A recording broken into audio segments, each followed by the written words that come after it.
A warm welcome to our speaker for today, Lukas Kapitein. He is trained as a biophysicist, and he has started his group at the Utrecht University in 2011 and became a full professor of molecular and cellular biology in 2018.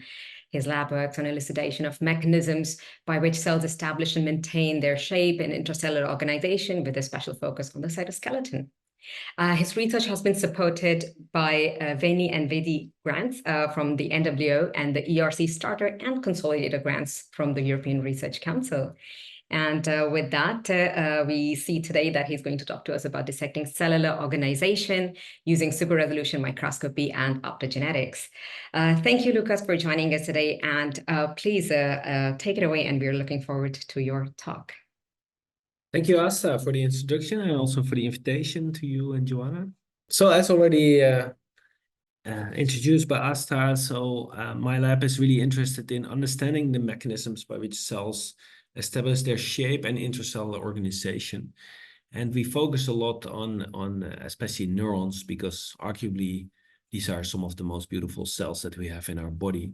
So here's an example of a hippocampal neuron that we can culture on glass, and still on glass, even without tissue, it forms this very beautiful morphology with a cell body and several dendrites that can receive signals, and then a single axon that mediates connections to other neurons. And so this beautiful morphology is sort of a property that arises spontaneously and depends heavily on the cytoskeleton. And we really want to understand how does the cytoskeleton, especially the microtubule cytoskeleton, contribute to ensuring that the cells get this very stereotype morphology, which is essential for the functioning of these neurons. And you see a clear difference in morphology, but this reflects a difference in protein composition. And so many proteins that are synthesized in the cell body need to be differentially transported to either the dendrites or the axon. And all this transport takes place to a large extent over microtubule networks. So this makes us, there is the reason why we're very interested in this. So, but this is about sort of our biological interest, but we also have a strong methodological interest, which sort of arises from our biological interest. So we really want to understand how the organization of the microtubule cytoskeleton guides intracellular transport, and therefore we really want to resolve this microtubule network at a great resolution. And this is quite a challenge, but but obviously we're using a lot of super resolution microscopy approaches and also live cell imaging to really dissect this interplay between microtubule organization and intracellular transport. But in generally, when you start doing, we really want to get mechanistic information, but you're studying a complex system, then this is quite a challenge. So how can you really dissect cause and consequence in a reliable way? So of course you can rely on knockdown approaches, but typically you affect, especially in the case of neurons, many different processes, and so you never know exactly what you're doing. And so we are trying to find ways to still get mechanistic information, but in a more controlled way than sort of these classical, rather blunt approaches. And so in this case, we use a lot of optogenetic tools for this. And I'll also explain a little bit more about this during the talk.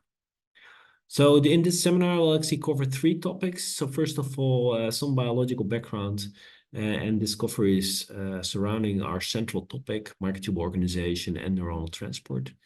But then I'll also focus a little bit more on how we now are further developing super resolution microscopy in a way that allows us to move beyond just cells on glass, which is arguably quite an artificial situation, but really study cells in their native environment, for example, in tissue. And later on, as my final slide, I will introduce something that is maybe sounds a bit weird. It's called outcome-driven microscopy, but I hope I can make clear what it means when we get to that point. But let's get started with transport in neurons.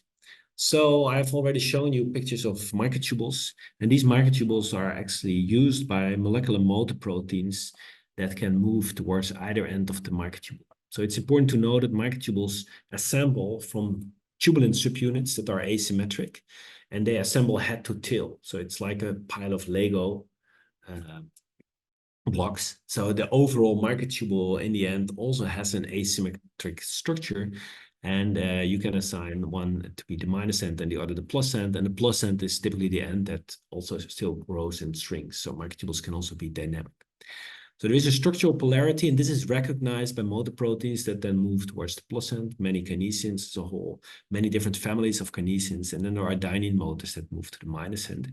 And here, I find this quite intriguing. These are just 3 examples of organelles imaged in the dendrites of neurons, and they have wildly different behaviors, but still there's so much dynamics going on. That it's quite baffling to sort of realize that there are even more organelles and they all do this at the same time, all the time, in every cell in our body. So, well, you see the secretory vesicles, some of them are very rapidly moving, but many of them are sort of docked or standing still. The lysosomes, late endosomes, again, a lot of motility, a bit slower maybe, and then some docked ones. And the recycling endosomes, they're very active. So a lot of transport, both to the anterior crates, so away from the cell body, and retrograde back to the cell body. And so we really want to understand what are the mechanisms of these different, underlying these different transport patterns. So we, of course, assume that we see different transport patterns because there is a different subset of motors being recruited to these different organelles. And we want to understand, okay, what is the contribution of, for example, kinesin or myosin, which is a motor that moves over the actin cytoskeleton. How do they, what's the interplay of these different motors? And also, how does microtubule organization control transport? Because there's something very surprising about the microtubule network in dendrites. In the axons, all the microtubules have a uniform polarity. So all the plus ends are pointing outward. And this is how you would design it, because then by activating a plus-directed motor, things would move away from the cell body. Activating a minus-directed motor, things would go back to the cell body. And so it's quite puzzling that dendrites have a mixed microtubule array. Because in principle, this means there is no way to sort of regulate transport, because you activate kinesin and you don't really know whether it will move outward or move inward on the other microtubules. So this is something that puzzled us for a very long time, and we think we found a solution to this mystery, and I would like to share this with you. But first, I would like to introduce how we sort of tackle the first question. How can we understand how specific different motor proteins contribute to intracellular transport? So I told you there are like about 40 different kinesins, and they all have different structure, and so they might all be doing different things, but it's very hard to tease this out inside cells. And so already many years ago, we introduced this approach where we actually can recruit specific motors to immobile cargoes inside the cell and probe what they're doing. And we make use, to do this, we make use of this inducible heterodimerization system. So these are 2 protein modules that can bind together upon addition of a small molecule. And so in this case, we fuse one of these domains to peroxisomes, which are basically standing still as seen in this video. So they barely move. But now when we add the repalog, the motors get recruited, and very rapidly all the peroxisomes are redistributed towards the periphery of the cell, which in this case is not really a surprise because it's a plus-directed motor that we are recruiting.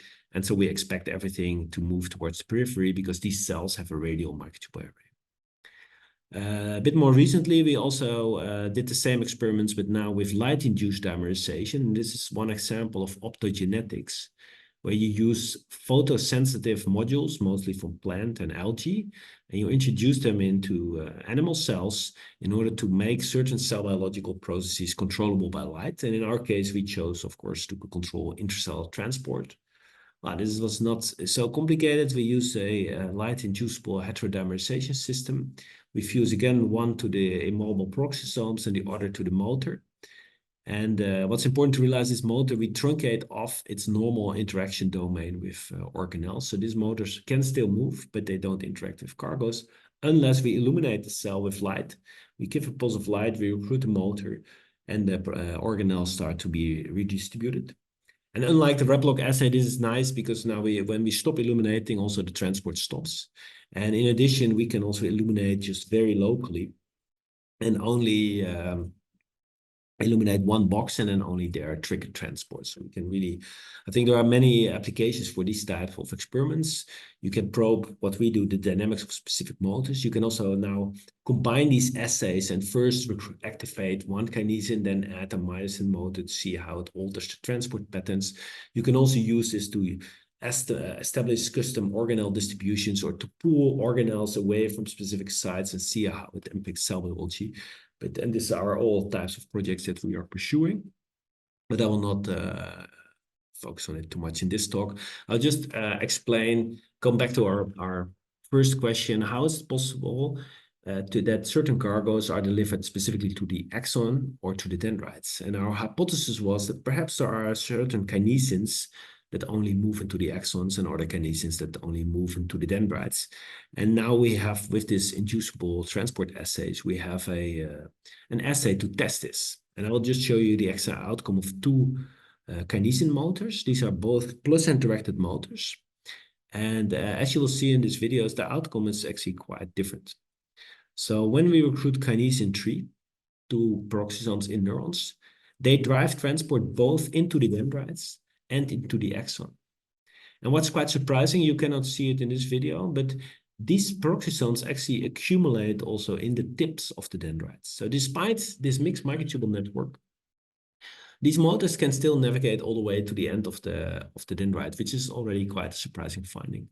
But maybe even more surprising is what we find for kinesin 1. So I'll now play this video. We recruited two peroxisons, and instead of going both to axons and dendrite, this motor only walks into the axon. So this is very nice because it indeed answers the question, if you want to drive something into the axon, how should you do it? Well, you just activate kinesin 1 on a cargo, and then you will be sure that you only end up in the axon. But how is it possible that these two plus-directed motors, which are relatively similar, have such a different outcome in terms of their destinations in the neurons? So this is something we've studied for many years, and already some time ago we proposed a model for this, which I would like to introduce. And it's important to realize that there are different subsets. This is a core ingredient of the model, is that there are different subsets of microtubules. So not all the microtubules in neurons are the same. Some are orange and some are blue.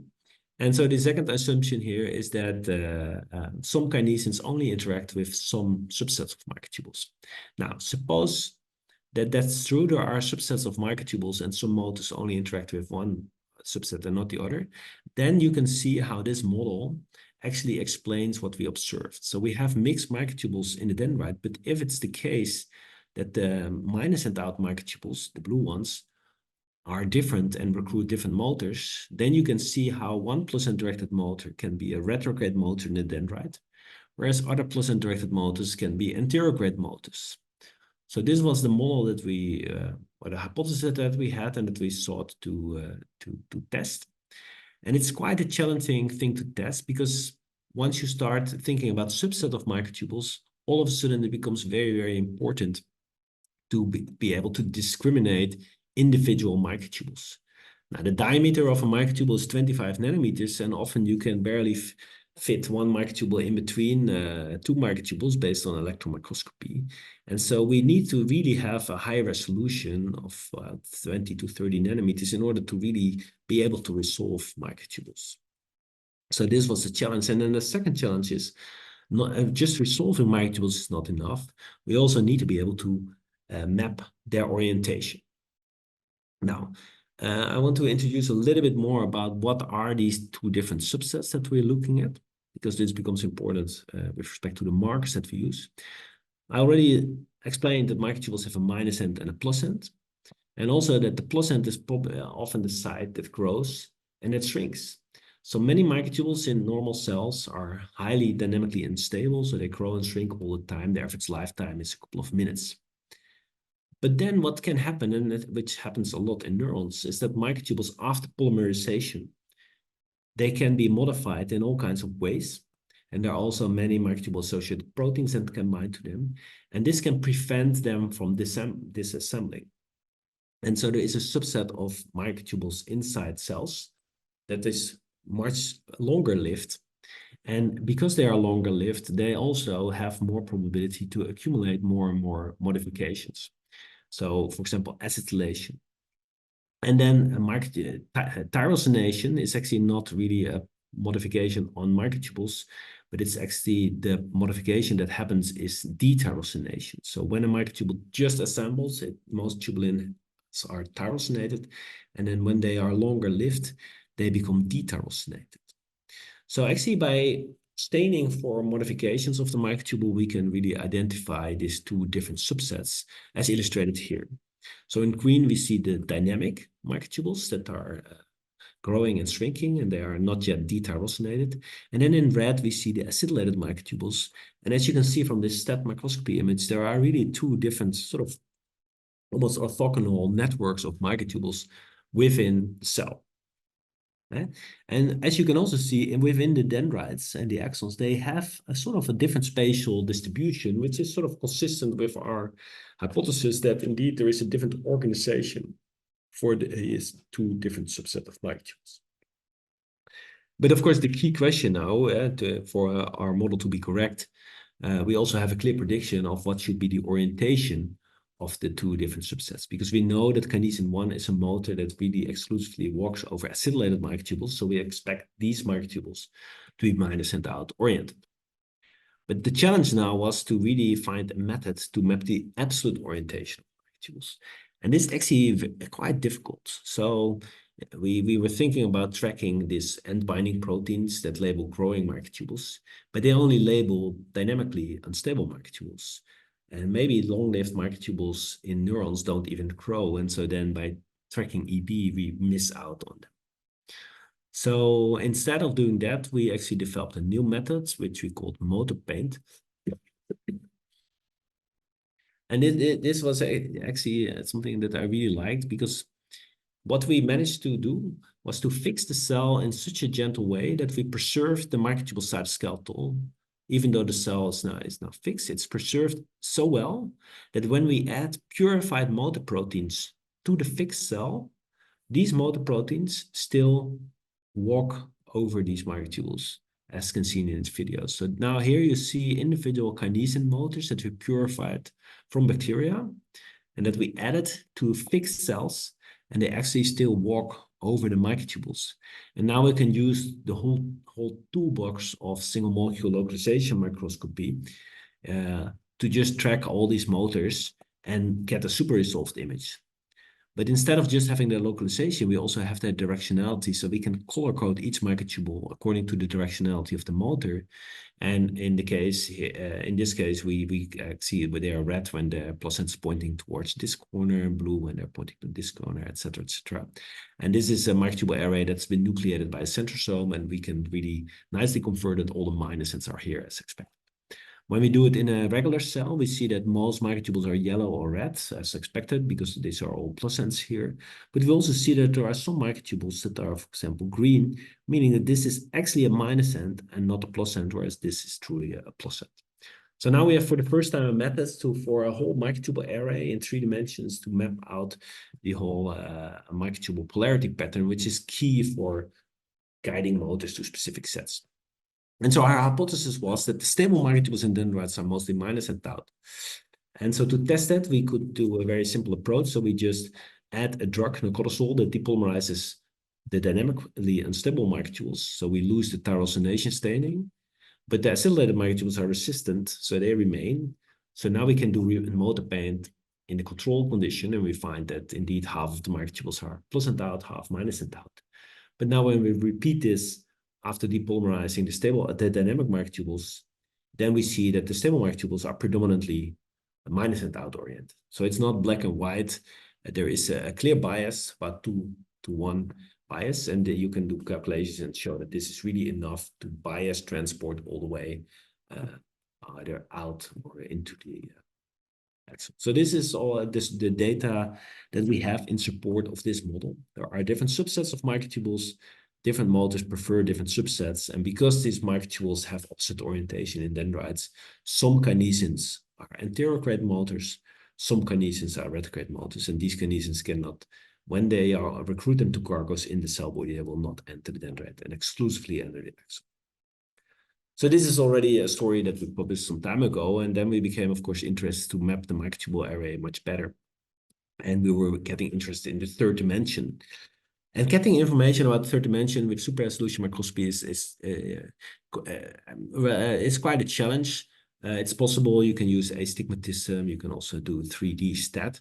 But we, at that point, also expansion microscopy was published, and we were very fascinated by this idea that you could sort of blow up the cells in all dimensions and still properly resolve cellular organization. So we thought, let's try this. And so when we got images like this, or now it's no longer a two-dimensional image, but really a volumetric image of the microtubule array in neurons, we were completely blown away, and we sort of started to devote a lot of energy in getting expansion microscopy to work for our projects.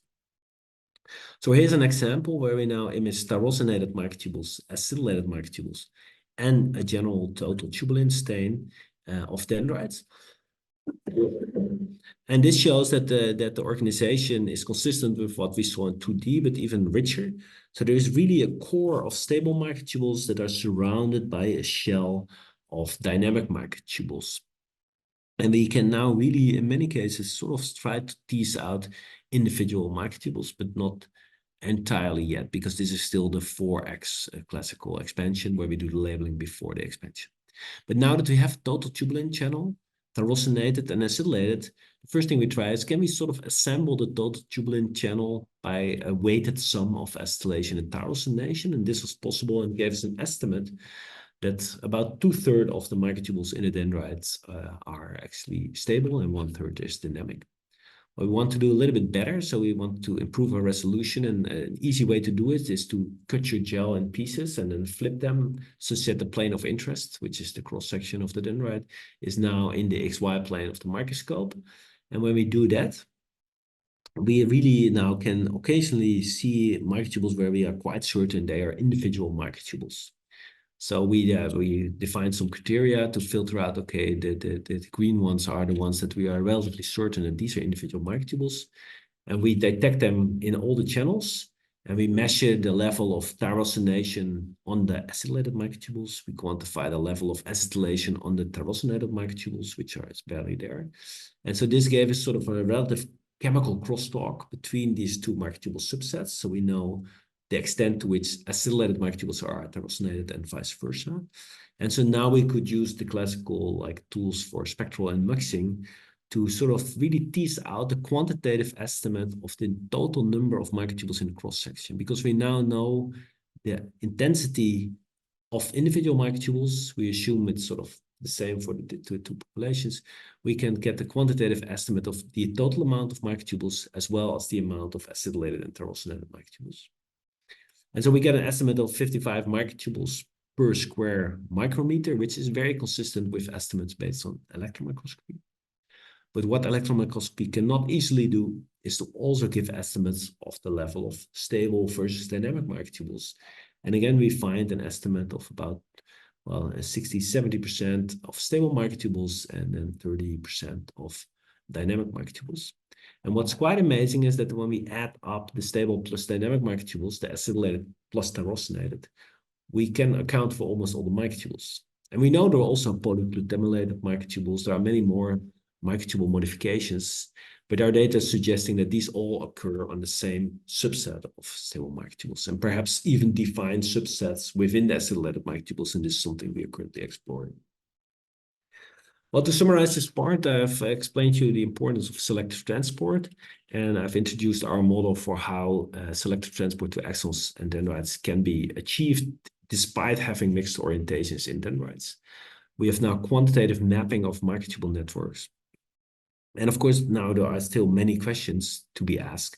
How do you actually generate such a microtubule array where, based on their properties, microtubules have a certain orientation, or perhaps based on their orientation, they acquire certain properties? How can motors be so selective? And is all of this actually true in tissue? This is also a big question that we want to address. But I will just now show two more slides about this first question: how do you build such microtubule array? And for this, it's important to realize that so far, when we discriminate between stable and dynamic microtubules, this is just based on staining for modifications. We don't really image dynamics. And so we thought the first thing to get deeper into this question is to see if we can actually make a marker that in living cells marks a specific subset. And so we have purposed this a year ago, and we called stable mark for stable microtubule associated Riger kinesin. We could make a Riger mutant of kinesin 1, and it beautifully selectively labels the subset of stable microtubules, and all the controls you would want to see can be found in this paper. So now we can also follow the fate of stable microtubules. For example, during the cell cycle, we see that after anaphase, we see this mid-zone forming, and we see the emergence of the stable microtubule population of the interface microtubule array. So you can now really learn much more about the dynamics of stable microtubules. But one other thing that we did with this, so we were actually asking, do dynamic microtubules and stable microtubules perhaps have a different structure? So it's known that a microtubule stabilizer called Taxol, it actually prevents depolymerization, and it does so by actually changing the lattice spacing. So instead of a spacing of 8.2 nanometers between the subunits, now it becomes 8.4, and somehow this has a stabilizing effect. And so we were hypothesizing that perhaps this subset of stable microtubules in cells has a different lattice spacing compared to the neighboring dynamic microtubules. But then you can only assess it with cryo-electron microscopy because you need to preserve the structure, but that's very hard to combine with any kind of antibody labeling, of course. But now that we have a marker that's already there in living cells, we can just freeze the cells, and they already have a marker that labels a stable microtubule. So when we now do, in collaboration with structural biologists here at Utrecht University, a correlative light electron microscopy, then Leanne de Jager from the structural biology group, she could actually quantify the lattice spacing for microtubules that are decorated with the Riger kinesin and are undecorated. And you could actually clearly observe that indeed different subsets inside the cell have a different lattice spacing, which varies only like 0.2 angstrom. But it's exactly the difference that's also induced by Taxol to stabilize microtubules. So now this brings me to part 2. So I already alluded to that we do a lot of super resolution. We recently became big fans of expansion microscopy, and we really also want to see that all the discoveries that we think we make in cultured cells, if we can actually also find evidence for that in tissue, which is, of course, especially for neurons, the much more native culture. And so in order to push this technology a bit, we started to collaborate with one of the inventors, Paul Tilburg, and he just had actually put up a recipe to expand not just 4 times, but even 10 times. And we call this T-Rex tenfold robust expansion microscopy, and we played around a lot to see what features can this reveal now in all our samples. So here you see that we can now really get very easily 4-color super resolution in 3 dimensions using this expansion microscopy. And here we use in blue a general membrane staining that labels all the membranes and sort of nicely highlights, for example, the mitochondria. We also see the ER, things like that.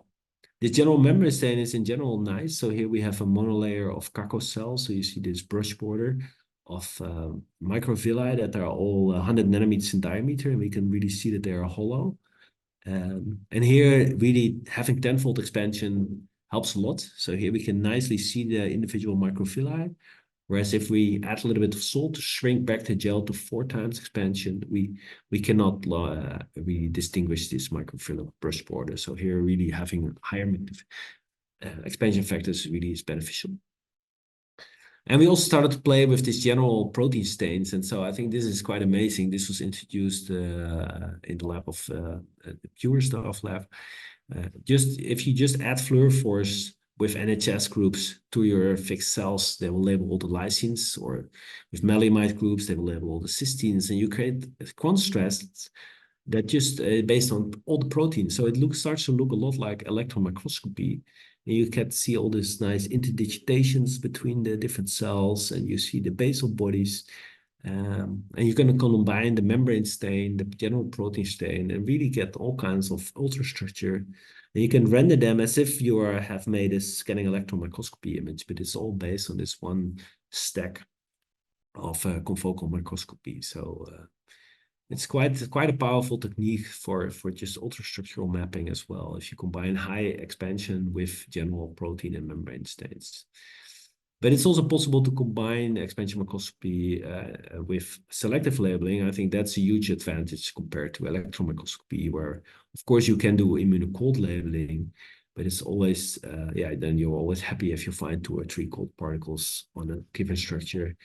And so with fluorescence, you typically are able to achieve better labeling ratios. So here we look at the pre-synapses and the post-synapses in a volumetric way in tissue. Here again, an example where we see the synapses already in the general protein stain, the nuclear pore complexes. But we can again combine this now with selective protein stains, and we see like the presynaptic, postsynaptic markers. We see even that they are organized into sort of these nanodomains that have been reported, and that the nanodomains on the presynaptic side and the postsynaptic side actually co-align because they are sort of attached to each other. So a lot of things that have been observed in cultured cells, we can now very easily see in also tissue.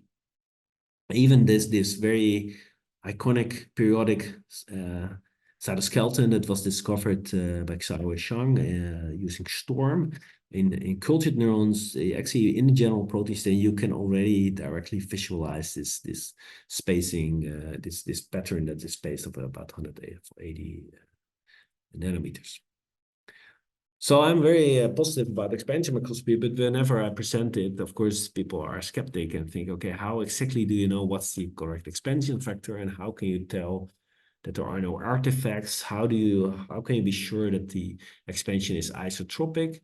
And so these are all very good questions, and the true answer is that until recently, it was quite hard to actually answer these questions, and you could not really be sure. And so that also bothered us a bit. So we decided to tackle this challenge. And this is the way we did it. And this was also recently published.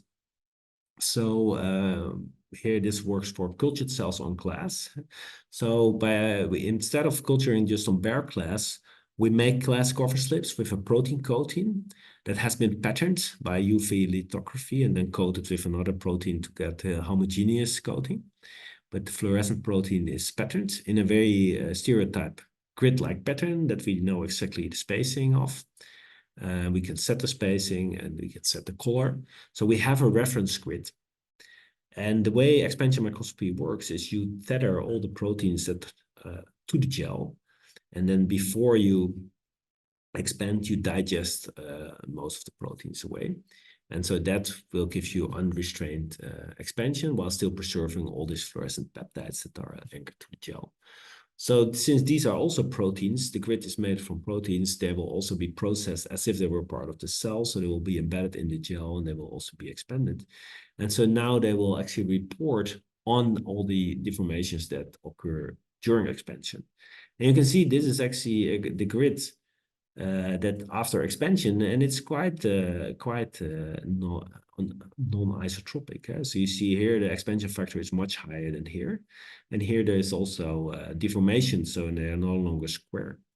So it matters quite a lot where you image, and it's very good to have now a reference grid that tells you, okay, this is a good place, this is a bad place. But even if you image the whole thing, because you know the ground truth of the grid, you can computationally correct back for it, and you sort of can use, you have quantitative information about the expansion factor, and it's more or less deformation free or the length scales of the grid.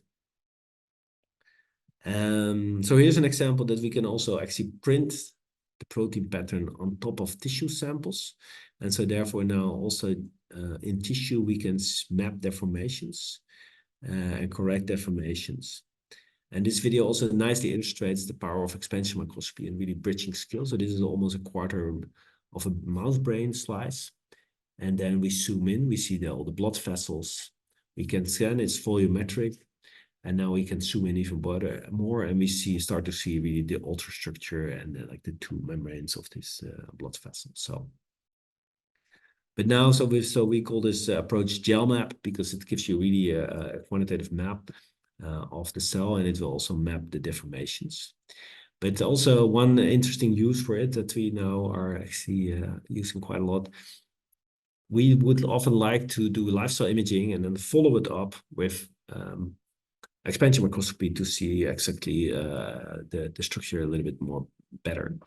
And this was always quite a challenge because you have a cover slip and then you make a gel and then you expand and it becomes like a very big gel of 10 centimeters. So you have to cut out the piece that you want to put on the microscope, and then you have to hope that you find back the same cell. And this was quite a challenge. And this is actually one of the reasons why we also developed GelMap, because we can also have a coordinate system in there to easily find back the cell. So here we have a cell that's dividing. We fix it during anaphase, and now we process it for expansion microscopy. And because we noted down that it was in this position L something, we can actually find it back and then image it with expansion microscopy and really get the ultrastructure of the same cell that we have imaged live. So this is concludes my second part about how to go from cells to tissue using super resolution microscopy. There are, of course, ways to do it with like other the more conventional super resolution, but I think especially expansion microscopy, because it automatically creates also increased resolution in the third dimension. It's very compatible with just regular confocal microscopy. It's very good for volumetric imaging, and so I think this is really the way to go if you want to do ultrastructural imaging in volumetric tissue. So then I come to my final part, and there we actually go back to optogenetics. So I've shown you this example that we can use light to recruit monoproteins to cargos, and then we can establish certain cargo distributions. But there are many, many more optogenetic modules. I mean, we are over the last 10 years, basically every aspect of cell biology has been controlled by light. So there's this opto-based website, so you can find, if you want to control gene expression or signaling or whatnot, you can all lysosomal function, you can all control it with light. And so we thought, but in many cases, these are sort of like all or nothing responses. So you nothing happens, and you illuminate, and then everything happens.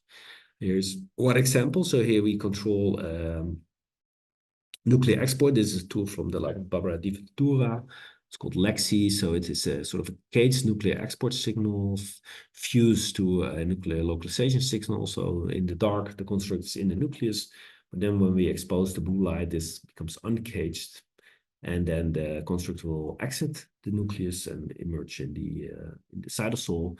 When we stop illuminating it, it goes back. So it's nice, you can do it, and but in most applications, this is used sort of in all or nothing response. And we thought it would be nice to also do it in a more graded response. And perhaps we can sort of really set a level of protein in the nucleus or set a level of protein in the cytosol.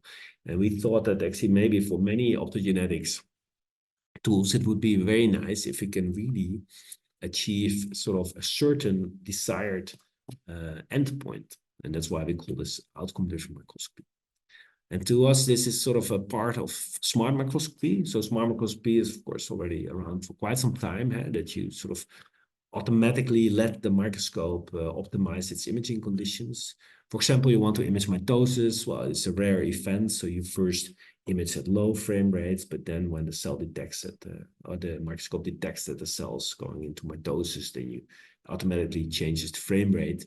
This is sort of an emerging theme in smart microscopy.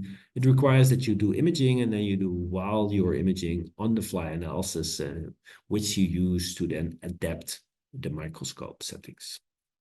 Now, we will also use this framework, but actually we not only control the microscope, but we can actually control the cell.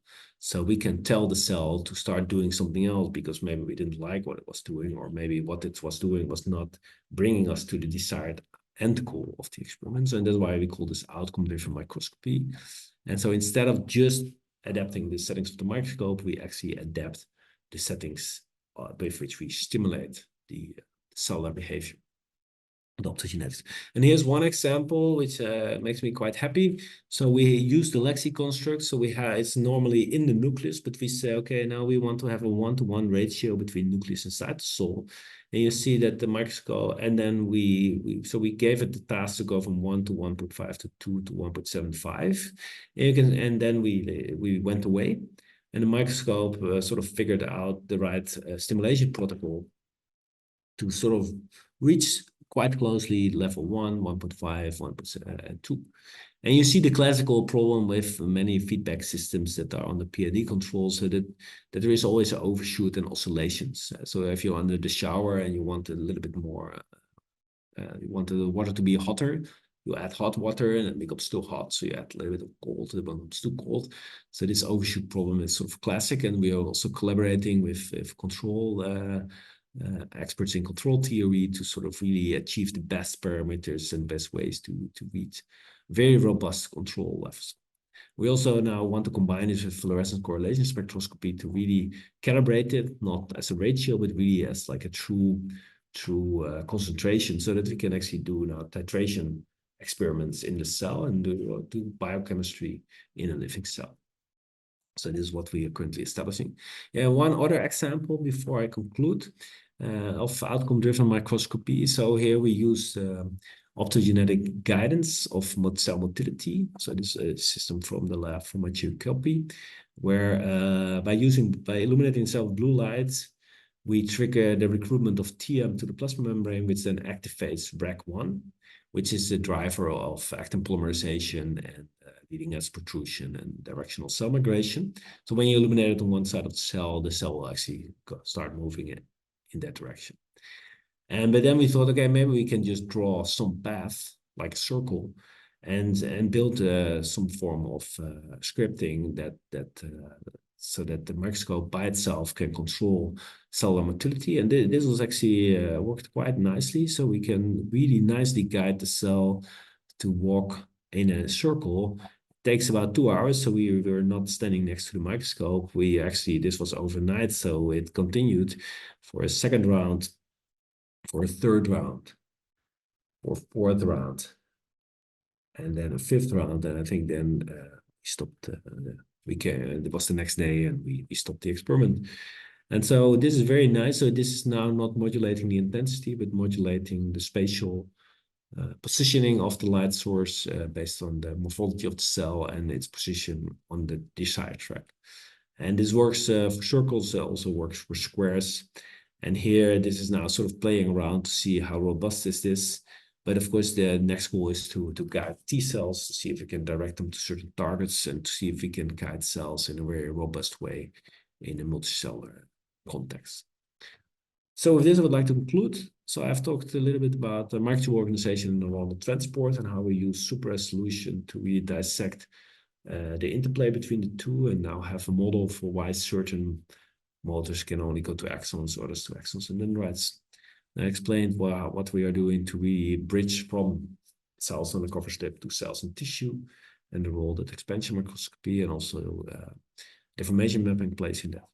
And then the final part about outcome-driven microscopy, where I explained how you can actually combine optogenetics and smart microscopy and control theory to sort of really achieve robust outcomes and really drive biological systems to certain states. And we think this is useful to, in complex multicellular systems, ask mechanistic questions about cause and consequences, because then having a handle to manipulate the system in a very well-defined way always helps to test models in a better way.